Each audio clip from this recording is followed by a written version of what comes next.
The story of Robbie Williams is that of a star being built up, torn down, and left to piece a life together from the wreckage. Robbie is now happily married and sober. He still can't drive a car and still brags about his first tattoo, the one he got in Amsterdam at the age of 17, and he secured a spot in the Guinness Book of World Records.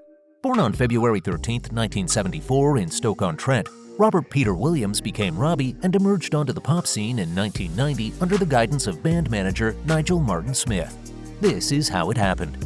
Janet, Robbie's mother, stumbled upon a newspaper article announcing auditions for a boy band in their local community. Recognizing Robbie's remarkable talents in the performing arts, she fervently encouraged him to seize the opportunity. Little did Robbie know, while he was diligently working as a double glazing salesman, that a future of superstardom awaited him. His journey into the limelight began with the creation of the boy band Take That. At just 16 years old, Robbie assumed the role of the cheeky one. The group skyrocketed to fame with hits like Back for Good, Relight My Fire, and Could It Be Magic, amassing an impressive £80 million. That's almost $100 million in earnings for their label RCA. Thus, a legend was born. In July 1995, Robbie bid farewell to the band just before their official split in 1996. But parting ways with Take That didn't come cheap. He reportedly had to shell out a hefty $1.8 million to break his contract. In later discussions, Robbie revealed that, at the tender age of 20, he found himself burdened with hundreds of thousands of pounds in debt after departing from the band. The following year marked Robbie's solo debut with the cover of George Michael's Freedom. It hit number 2 on the UK charts. A year later, an original track, Old Before I Die, paved the way for his inaugural album, Life Through a Lens. With each release, Robbie's popularity soared, solidifying his solo success. He also achieved a remarkable feat by securing a spot in the Guinness Book of World Records after selling an astounding 1.6 million tickets for his Close Encounters tour within a single day. But at the same time, his personal life was a roller coaster. While he's been happily married to American actress Ayda Field for over 10 years, Robbie had a string of romances in the preceding years. In the mid-90s, he had a fleeting romantic encounter with Mel C. Their courtship lasted for a month before ending. She later said, "It simply didn't click. Sometimes there's no profound reason, it's just a matter of chemistry. Both of us were caught up in the whirlwind of constant travel, he globetrotting and me doing the same." Then Robbie started dating Mel's bandmate Jerry Halliwell. He says they clicked instantly and that they had a blast. Most importantly though, that holiday was pivotal for him. He found happiness, something that had been a rare commodity in his life before that and afterward too. Around that time, Robbie immersed himself in a whirlwind of substances, ecstasy, cocaine, and copious amounts of alcohol. Night after night, he found himself downing a whole bottle of vodka before heading into rehearsals. This destructive routine became the norm. The toll on his well-being was evident. He was in free fall, consumed by substances, and it became impossible to help himself or put an end to the destructive habits. Constantly plagued by hangovers, he felt there was no chance to experience anything beyond the haze. Concerns about his well-being were apparent, but he had crossed the point of no return. His life had spun so far out of control that even his manager recognized the severity. He needed to be sent off to rehab. Reflecting on his coping mechanisms, Robbie says he used to drown himself in alcohol and drugs as a way to numb the overwhelming emotions. Once those crutches had been stripped away, it unleashed years of suppressed feelings. He was facing depression and mental illness, a reality he had been evading for far too long. Also around that time, Robbie shared his thoughts about leaving the pop scene altogether. He wanted to pursue UFOs full-time. During an interview with Joss Stone, he divulged his encounters with little green men and said he'd experienced UFO sightings 3 times. Recalling a specific incident, Robbie mentioned lying outside the Beverly Hills Hotel one night, gazing at the sky. A square object, approximately 300 feet above him, silently passed over before swiftly disappearing. By the way, if you are enjoying the content, hit the subscribe button. There's plenty more to come. Robbie and Ayda Field, his wife, first crossed paths in 2006 while collaborating on a UFO documentary. Although they initially thought they had little in common, sparks ignited soon after. The turning point in their relationship came in 2007, when Robbie's addiction came to a head and he decided to enter rehab. During this challenging period, he made the difficult choice to end his relationship with Ayda. Ayda remembers the night well. She says it was 2 a.m. She called him to tell him she was on her way home. He asked if she was driving and told her to call him when she got home. Then, he explained he couldn't be in a relationship any longer. He said he needed to get better, and he added that he felt he had to break up with her.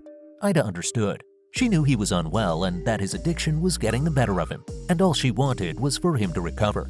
It turned out their separation was only temporary though. They reunited and embarked on a journey around the world. By 2009, they took the next step and became engaged. Fast forward to August 7, 2010, the day Robbie and Ayda exchanged vows in Los Angeles. And after 13 years and an enduring love story marked by challenges and triumphs, Robbie and Ayda cherish the life they've built together.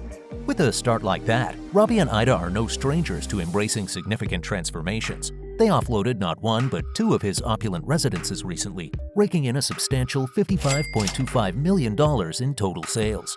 The first to change hands was his 7-bedroom Wiltshire estate, fetching an impressive $8.3 million. Following suit was the family's sprawling 10-bedroom Beverly Hills mansion, eagerly acquired by none other than rapper Drake for a staggering $47 million in March.